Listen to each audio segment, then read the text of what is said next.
एक आदमी एक अमीर के घर की अलमारी में 20 साल से ज्यादा समय तक छिपा रहा। जब वह रोक नहीं पाता था तो उनका टॉयलेट इस्तेमाल करता था। जब भूख लगती थी तो मालिक के बाहर जाने पर चुपके से निकलकर उनका बचा हुआ खाना खा लेता था और इस्तेमाल किए बर्तनों को साफ भी कर देता था। और वह 20 साल तक किसी को नजर नहीं आया। इसका कारण यह था कि उस साल वह सूदखोरों से बचने के लिए हड़बड़ी में ट्रक में रखी पुरानी अलमारी में छुप गया था। लेकिन जब उसने फिर से अलमारी खोली तो पाया कि वह किसी अमीर के बेडरूम में था। इससे पहले कि वह बाहर निकलने का कोई रास्ता सोच पाता, उसने सीढ़ियों से कदमों की आवाज सुनी। अनावश्यक परेशानी से बचने के लिए उसे अस्थायी रूप से बिस्तर के नीचे छिपना पड़ा। जल्द ही घर के मालिक दंपति बेडरूम में आ गए और दोनों की आगे की बातचीत से निक को एक अच्छी खबर मिली कि बेडरूम में कुल 2 अलमारियां थीं। अब पति पत्नी के पास पुरानी अलमारी है, पीछे वाली अलमारी का अब इस्तेमाल नहीं होगा। यह सुनकर निक के दिमाग में एक साहसिक विचार आया। रात में जब दोनों सो गए, वह चुपके से बिस्तर के नीचे से निकला। सबसे पहले बाथरूम गया और 10 घंटे से ज्यादा रोके हुए को आराम से निकाल दिया। शुरू में उसने रात के अंधेरे में निकल जाने की सोची, लेकिन सोचा कि वह बचपन से अनाथ था, शादी नहीं की थी और ऊपर से उस पर ब्याज का कर्ज था। इसलिए इस घर में छिपकर कुछ समय बिताने का फैसला किया। ये सोचकर वह कमरे में वापस गया, सावधानी से बिस्तर के नीचे घुस गया और बिना किसी परेशानी के रात बिता दी। अगले दिन जब घर के मालिक काम पर चले गए, तब निक बिस्तर के नीचे से निकलने की हिम्मत जुटा पाया। शरीर और मन को आराम देने के बाद उसने अपनी एक के बाद एक शरारती हरकतें शुरू कर दी। बाहर वालों से खुद को छुपाने के लिए उसने खास तौर पर सारे पर्दे खींच दिए। फिर मालिक का शेविंग रेजर लेकर दाढ़ी बनाई और उनके बाथरूम में नहा भी लिया। प्यास लगने पर फ्रिज से उनका दूध निकाला, यहाँ तक कि बच्चों के बिस्कुट भी नहीं छोड़े। खाने पीने के बाद वह घर का काम करने लगा, विदेशी संस्करण की घोंघा लड़की की तरह, यहाँ तक कि मालिक से भी ज्यादा आनंद लेने लगा। सीडी लगाई और धमाकेदार गाना बजाया। अपने आप को और ज्यादा आसानी से घूमने फिरने लायक बनाने के लिए उसने खास तौर पर घर के मालिक का स्पोर्ट्स वियर पहन लिया। लेकिन आगे जो वह करने वाला था वह सभी की सोच को झकझोर देने वाला था। इस घर में अपना ठिकाना बनाने के लिए उसने पिछली अलमारी का दरवाजा उतार दिया, पुरानी अलमारी के अंदर एक रास्ता बना दिया और कपड़े वापस टांग दी। वह खुद इस गुप्त ठिकाने में छिप गया और वहीं से परजीवी जैसा जीवन बिताने लगा। निक को लगा कि उसका प्लान पूरी तरह से सही है, लेकिन उसे पता नहीं था कि उसने इस घर में पहले ही अमिट निशान छोड़ दिए थे। जैसा कि उम्मीद थी, जब महिला घर लौटी तो उसने देखा कि सुबह के गंदे बर्तन अब चमक रहे थे और चाय के बर्तन भी सलीके से सजे हुए थे। शुरू में उसे लगा कि यह उसकी बेटी छोटी मैंने किया होगा, लेकिन जब उसने पूरा घर छान मारा तो पता चला कि बेटी अभी स्कूल से नहीं लौटी थी। ये देखकर वह चकरा गई। इतना ही नहीं, जब भी वह कमरे में जाती उसे लगता कि कोई उसे देख रहा है। जब उसका पति काम से लौटा तो उसने यह अजीब घटना उसे बताई, लेकिन पति ने इसे गंभीरता से नहीं लिया, क्योंकि पत्नी को मानसिक बीमारी थी। उसे लगा कि पत्नी की तबीयत बिगड़ने से उसकी याददाश्त कमजोर हो गई है और वह किए गए घर के काम को पूरी तरह से भूल गई है। पति की बात सुनने के बाद महिला ने भी इस बात को लेकर और चिंता नहीं की। अगले दिन जब सभी बाहर चले गए, निक फिर से अलमारी से निकला, हमेशा की तरह सारे पर्दे खींचे, फिर फ्रिज से खाना निकाल कर खाया। पेट भर खाने पीने के बाद वह घर का काम करने लगा। आश्चर्य की बात यह थी कि उसने न सिर्फ मालिकन का बेडरूम साफ किया, बल्कि बच्चों का कमरा भी साफ किया, यहाँ तक कि टूटे फर्नीचर की मरम्मत भी की, मानो वह घर का मालिक हो। लेकिन वास्तव में वह सिर्फ यहाँ छिपकर रह रहा एक परजीवी था। जब उसे मालिकों के आने की आवाज सुनाई दी तो वह तुरंत बिस्कुट लेकर चुपचाप अलमारी में वापस चला गया। जल्द ही घर लौटी मालिकन को कुछ असामान्य स्थिति का पता चला। सुबह का अस्त व्यस्त रसोई घर अब एकदम नया लग रहा था, लेकिन उसने इस पर ज्यादा नहीं सोचा। बस यही समझा कि बीमार होने के कारण उसकी याददाश्त फिर से कमजोर हो गई है। उस रात निक को बहुत जोर से पेशाब लगी, इसलिए वह चुपके से अलमारी से बाहर निकला।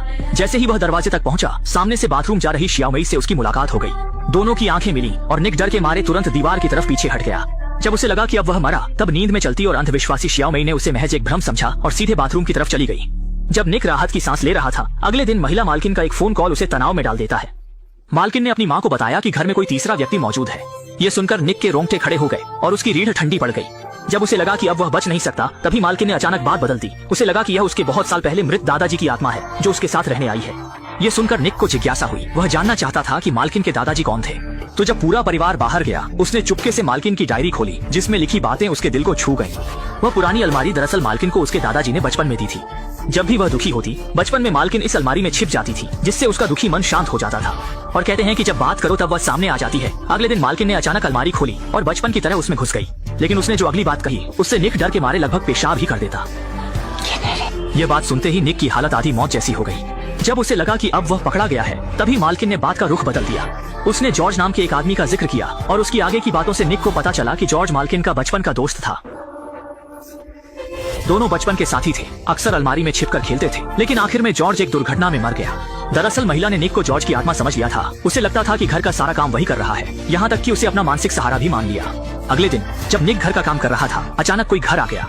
अलमारी में छिपने का समय न मिलने पर निक को दीवार के पीछे छिपना पड़ा। दरअसल श्याओमई स्कूल से भागकर अपने बॉयफ्रेंड के साथ घर आई थी। ये देखकर निक कांपने लगा, सांस भी नहीं ले पा रहा था। लेकिन जो आगे हुआ वह और भी चौंकाने वाला था। श्याओमई लड़के को सीधे अपने कमरे में ले गई। जल्द ही वहाँ से सांसों की आवाजें आने लगी। निक अच्छी तरह जानता था कि दोनों क्या कर रहे थे और इस पर वह बहुत गुस्सा था। हालांकि वह इसे रोकना चाहता था, लेकिन वह खुद एक चोरी छिपे रहने वाला परजीवी था। उसे मालिक के मामलों में दखल देने का क्या अधिकार था। यहाँ रहने के लिए निक को यह सब नजरअंदाज करना पड़ा, लेकिन रात में वह करवटें बदलता रहा और सो नहीं पाया। अब वह खुद को इस परिवार का अभिन्न अंग मानने लगा था, यहाँ तक कि शियाओ मेई को अपनी बेटी की तरह देखने लगा था। शियाओ मेई को गलत रास्ते पर जाने से रोकने के लिए निक ने गहन सोच विचार के बाद आखिरकार एक साहसिक विचार अपनाया। फिर शियाओ मेई के सोने के बाद चुपके से उसके कमरे में गया, बिना किसी को पता चले उसका फोन ले लिया और लड़के को घर पर मिलने का मैसेज भेज दिया। अगले दिन जब सब लोग घर से बाहर चले गए, निक चुपचाप अलमारी से बाहर निकल आया। जैसे ही उसने ताजी हवा के लिए दरवाजा खोला, पड़ोस के बुजुर्ग ने उसे नमस्ते किया। निक को मजबूरी में जवाब देना पड़ा और घबराकर वह तुरंत वापस अंदर चला गया। निक ने घर के अंदर कुछ देर इंतजार किया। आखिरकार शियाओ मेई का बॉयफ्रेंड आ गया। उसने खुद को शियाओ मेई का पिता बताकर लड़के को बैठने के लिए कहा और बातचीत शुरू की। फिर सीधे मुद्दे पर आते हुए उसने कहा कि उसे उन दोनों के बारे में पता चल गया है और लड़के को चेतावनी दी कि वह उसकी बेटी से दूर रहे, वरना उसे इसका खामियाजा भुगतना पड़ेगा। लेकिन लड़का भी ऐसा था जिसे प्यार से कुछ कहो तो मानता नहीं और धमकी से डरता नहीं। उसने निक की चेतावनी को बिल्कुल नजरअंदाज किया और उल्टा निक का मजाक उड़ाया कि वह आखिर है क्या चीज। गुस्से में निक ने सीधे लड़के की गर्दन पकड़ ली और उसे चेतावनी दी कि अगर वह फिर से शियाओ मेई को परेशान करेगा या उससे पैसे मांगेगा तो वह तुरंत उसके पिता को बता देगा। इस स्थिति का सामना करते हुए लड़का झुक गया और वादा किया कि वह फिर कभी शियाओ मेई को परेशान नहीं करेगा। यह कहना जरूरी है कि इस समय निक घर के मालिक से भी ज्यादा मालिक जैसा लग रहा था। शाम को काम से लौटने के बाद महिला मालकिन फिर से अलमारी के पास आकर अपने आप से बातें करने लगी, अपने दिल की बातें बताने लगी। उसके लिए यह अलमारी एक साधारण अलमारी नहीं थी, बल्कि उसकी एकांत क्षणों में एक भावनात्मक शरण स्थली थी, जैसे कोई प्रेमी उसका दुख सुन रहा हो। इसके बाद वह अपने जूते उतारकर पूरी तरह से आराम से बिस्तर पर लेट गई, खुद को सहलाने के सुकून में डूब गई। अलमारी में निक भी बेकार नहीं बैठा था। महिला की आवाज की लय के अनुसार वह अपना सुनहरा दाहिना हाथ चला रहा था। दो अलग अलग दुनिया के लोग इस पल में एक दूसरे को सांत्वना देने का तरीका खोज पाए। अगली सुबह निक ने चुपके से दराज खोली, उसमें से महिला मालकिन का मांस निकाला, फिर उसके बिस्तर पर जाकर अभी भी गर्म तकिए की गर्माहट महसूस की। कल्पना की कि वह इस समय महिला मालकिन को गले लगा रहा है। अब वह यह भी नहीं जानता था कि क्या वह महिला मालकिन से प्यार कर बैठा है। लेकिन किस्मत का खेल, निक के कुछ दिन पहले की एक काम ने इस परिवार को लगभग बिखेर दिया।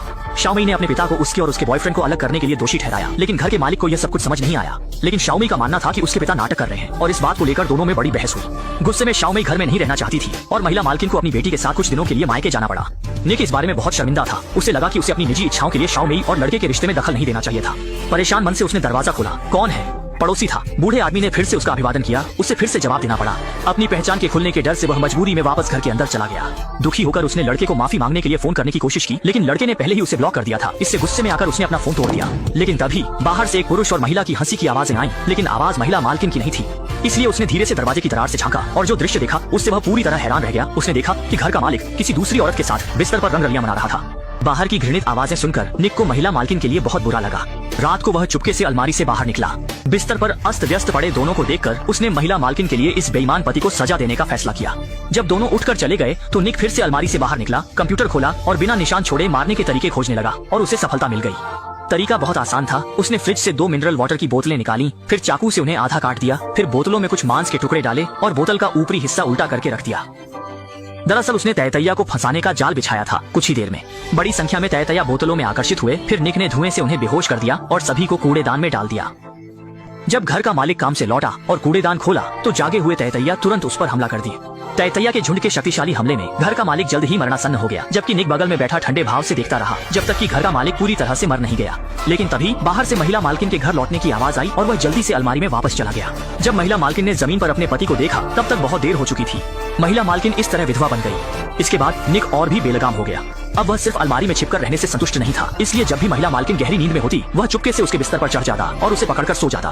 उसे नहीं पता था कि महिला मालकिन सो नहीं रही थी, लेकिन उसने अप्रत्याशित रूप से यह सब स्वीकार कर लिया, जैसे वह पहले से ही निक की मौजूदगी के बारे में जानती थी। अंत में निक ने सफलतापूर्वक घर पर कब्जा कर लिया और फिल्म यहीं समाप्त हो गई।